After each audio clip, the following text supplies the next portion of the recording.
जैसे कि last episode में हमने जियान को कैनन कॉलेज में वापस आते हुए देखा, जहां उसने जू पेंग को एक ही बार में हरा दिया था।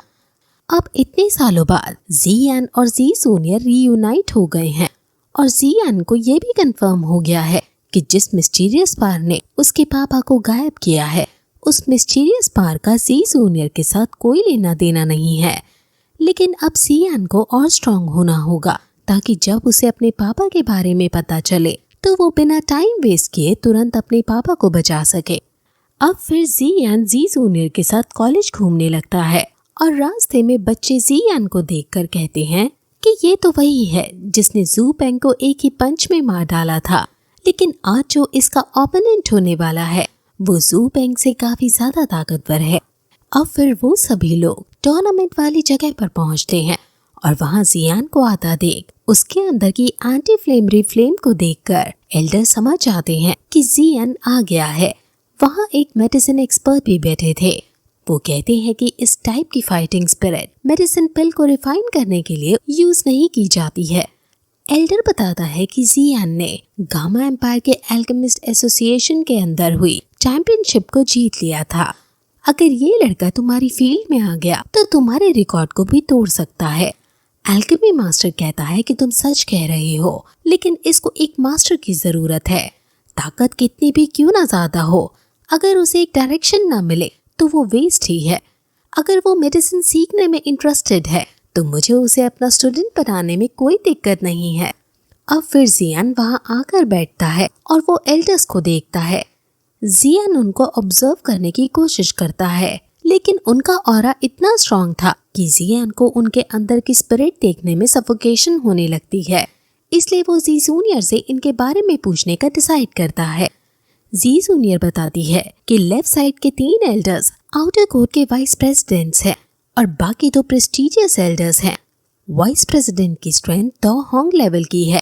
जो साइड में बैठे हैं वो एल्केमी डिपार्टमेंट के हेड हैं। एल्केमी डिपार्टमेंट आउटर और इनर हॉस्पिटल से एकदम इंडिपेंडेंट होकर काम करता है, इसलिए इनके पास बहुत ज्यादा पावर है। वाइस प्रेसिडेंट से भी इनको इजाजत लेने की कोई जरूरत नहीं पड़ती है। जियान सोचने लगता है कि यहाँ पावर का डिस्ट्रीब्यूशन बहुत अजीब तरीके से किया गया है। टीचर रॉलिन जियान को समझाती है और कहती है कि बेशक तुम्हारी इंटरनल स्ट्रेंथ मजबूत है, लेकिन 2 बातों को फिर भी तुम्हें बहुत अच्छे से ध्यान रखना है। पहला कि कन्वीनियंस मेडिसिन रिफाइनिंग सिस्टम है, जिस वजह से इसके टीचर के पास बहुत स्पेशल स्टेटस होता है। दूसरे लोग कॉलेज के अंदर रूल और रेगुलेशंस लाने वाले हैं। यहाँ की ड्यूटीज बहुत ज्यादा टफ होती हैं, इसलिए जिनके पास यहाँ आने की ऑथराइजेशन होती है, हमारे पास उनको अरेस्ट करने का अधिकार होता है। जियानन कॉलेज और ही जियाओ के बीच खूनी दुश्मनी है, इसलिए हमें ये सब कदम उठाने पड़ते हैं।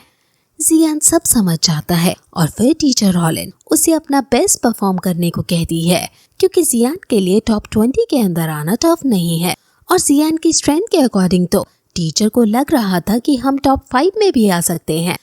और फिर तभी हम एक लड़के को देखते हैं जो जियू को हेलो कहने की कोशिश करता है, लेकिन जियू उसे माथा पीट लेती है। असल में ये लड़का जियू को पसंद करता है और इस लड़के की ही फाइट जियान से होने वाली है। ये लड़का दिल का अच्छा है और स्वभाव से फनी है। जी जूनियर बताती है कि ये न सिर्फ एल्केमी अच्छे से जानता है, बल्कि फाइटिंग स्पिरिट भी इसकी सबसे अलग है। जियान इसकी पावर पूछता है, जिस पर जियू बताती है कि ये 3 स्टार पर है, लेकिन ये पूरी तरह से एल्केमी में पारंगत है और इस वजह से इसके पास कुछ खास स्किल्स हैं। अब एल्डर्स फिट टूर्नामेंट स्टार्ट करते हैं और टूर्नामेंट के अंदर सबसे पहले लॉवर और गेली फाइट करने आते हैं। इनमें से एक के पास फायर की स्पिरिट थी तो दूसरे के पास आइस की, और दोनों ही शुरुआत में एक दूसरे पर भारी पड़ रहे हैं।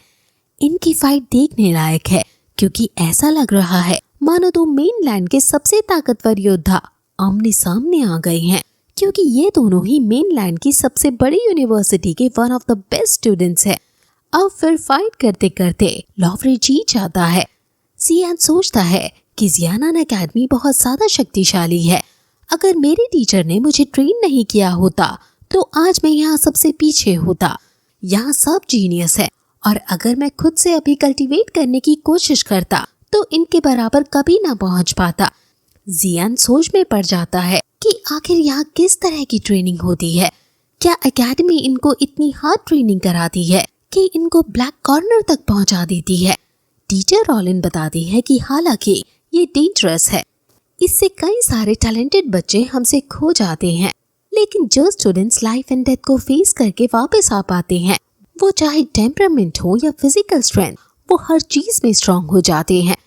सियान ये सब सुनकर हैरान है और कहता है कि लूमू और बाकी लोग नए टेरिटरी में अकेले जाकर आए हैं। अब अगला मैच लूमू और जियान का है। इसका असली नाम लूकी सेनपाई है, लेकिन सभी उसे लूमू बुलाते हैं। सभी को ये लग रहा है कि लूमू जीतेगा, क्योंकि ज़्यू बेंग तो चलो कमजोर था, लेकिन लूमू एल्केमी डिपार्टमेंट का सबसे स्ट्रॉन्ग स्टूडेंट है। यही बात टीचर रॉलिन जियान को समझाती है और कहती है कि तुम्हें ये जीतना ही होगा, क्योंकि तभी फिर बाइशन वाली परेशानी से तुम बच पाओगे। जियू भी कहती है कि मैं भी तुमसे नाराज हो जाऊंगी अगर तुमने उस एनोइंग बच्चे को नहीं हराया तो। अब जियान आगे बढ़ने लगता है और बाइशन जियान को देखते हुए कहता है कि आखिर तुम कैसे मेरे होते हुए जी जूनियर को पा सकते हो। वहीं दूसरी तरफ हम उस लड़की को देखते हैं जो जियान पर चुपके से नजर बनाए हुए है। लूमू को सब चीयर करने लगते हैं और ये देखकर लूमू खुश हो जाता है और सभी को धन्यवाद कहता है और सीयू को भी फ्लाइंग किस देकर कहता है कि मैं तुम्हारे लिए जियान को हरा दूंगा। लूमू जियान के पास आकर पूछता है कि क्या आप ब्रदर जियान हो? तो तुम जियाओ फैमिली से ताल्लुक रखते हो, जहाँ से वो दोनों लड़कियां हैं। तुम चिंता मत करो, मेरे होते हुए यहाँ तुम्हें कोई दिक्कत नहीं होगी। तुम्हारा मैं अच्छे से ख्याल रखूंगा, लेकिन आज मुझे जियू को खुश करने के लिए जीतना होगा। जियान कहता है कि मेरा गोल टॉप 5 में आने का है। क्या अब भी तुम मुझे जीतने नहीं दे सकते? लूमू जियान को समझाता है कि देखो, जमीन से जुड़े रहने में ही भलाई है। जो ज्यादा आसमान में उड़ता है वो गिरने पर ज्यादा चोट खाता है। मेरे अंदर भी टॉप 5 में घुसने का कॉन्फिडेंस नहीं है। अब फिर उनके बीच फाइट शुरू हो जाती है। वहाँ लड़कियां जियान को चीयर कर रही थी और टीचर रॉलिन जी जूनियर को चिढ़ाने के लिए कहती है कि अभी तो सिर्फ एक ही दिन हुआ है, अभी से यहाँ की लड़कियां जियान पर मरने लगी हैं। अब फिर दोनों अपना अपना हथियार निकाल लेते हैं और स्वॉर्ड फाइट शुरू कर देते हैं। और स्वॉर्ड फाइट में जियान भारी पड़ता है और फिर उसकी स्वॉर्ड को भी फेंक देता है। लूमू समझ जाता है कि जियान डिफेंस में ताकतवर है। मैं अपनी स्पीड का यूज करके उसकी बॉडी को छू तक नहीं पा रहा हूँ। मैंने इसे अंडर एस्टिमेट कर लिया है। लूमू कहता है कि शायद मुझे कुछ और सोचना पड़ेगा। अब मुझे तुम्हें अपनी आइडेंटिटी दिखानी ही पड़ेगी। मैं फाइटिंग में अच्छा नहीं हूँ, बल्कि जिसमें मैं अच्छा हूँ वो है खेलने में। और अब फिर वो अपने फायर एट्रीब्यूट को निकालता है और कहता है कि इससे मेन स्ट्रेंथ फाइटिंग स्पिरिट वाले वॉरियर को भी घायल कर दिया था। एक एल्केमिस्ट की फायर बहुत ज्यादा स्ट्रांग होती है।